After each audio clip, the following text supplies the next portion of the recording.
Imagine hacking through the thick, humid jungles of Costa Rica's Diquís Delta in the 1930s. You are a worker for the United Fruit Company, clearing land for banana plantations. Suddenly, your machete hits something hard. You clear away the vines and find a stone sphere the size of a car. Then you find another, and another. Some are small like marbles, others are massive, weighing as much as 3 elephants. They are smooth, perfectly shaped, and look like they were dropped from the sky. Today, we unlock the mystery of the Diquís Spheres, the impossible geometry of the ancient world. Welcome to Time Unlocked, a civilization without a voice. The spheres were created by the Diquís culture between 500 and 1500 AD. Unlike the Maya or the Aztecs, the Diquís left no written records. They lived in a world of dense forests and powerful chieftains, yet they possessed a mathematical precision that baffles modern researchers.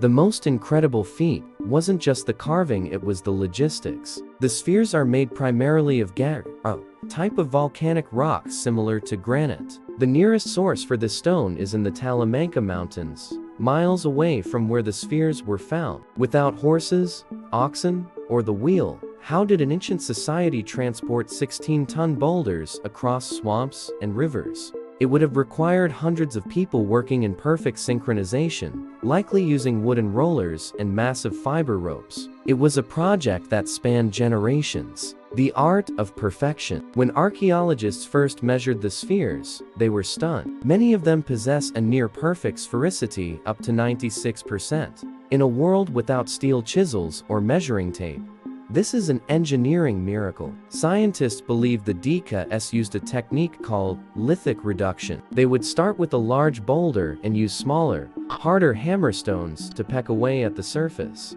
To achieve the perfect curve, they likely used wooden templates or compass strings tied to a central point. Finally, they polished the surface using fine sand and leather to give it a mirror-like finish. The result is a stone that feels almost unnatural in its smoothness, a physical manifestation of perfection in a chaotic jungle. The dynamite tragedy, but history hasn't been kind to these masterpieces. When the spheres were first discovered, rumors spread that they weren't solid stone. Local legends claimed that the ancient ones had hidden gold, jewels, or sacred scrolls inside the spheres. Treasure hunters and plantation workers began drilling holes into the stones and packing them with dynamite. They blew apart dozens of these priceless artifacts, only to find solid, gray stone. By the time archaeologists arrived to protect them, many of the original alignments had been lost. These spheres weren't just statues. They were part of a larger, geometric landscape.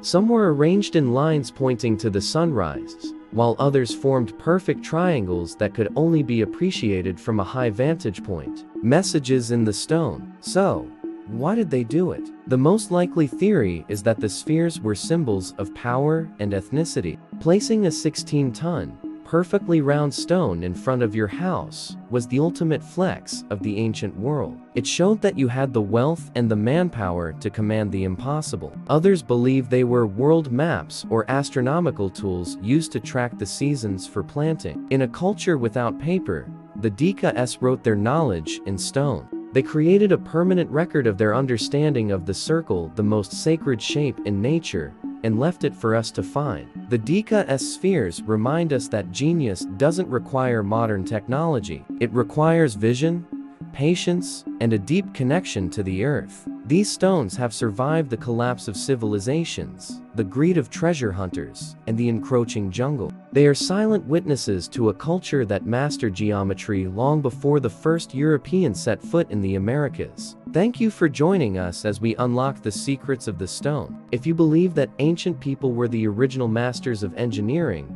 subscribe to Time Unlocked and share this video to keep their story alive. What do you think the spheres were for? Power, stars, or something else? Let us know in the comments below.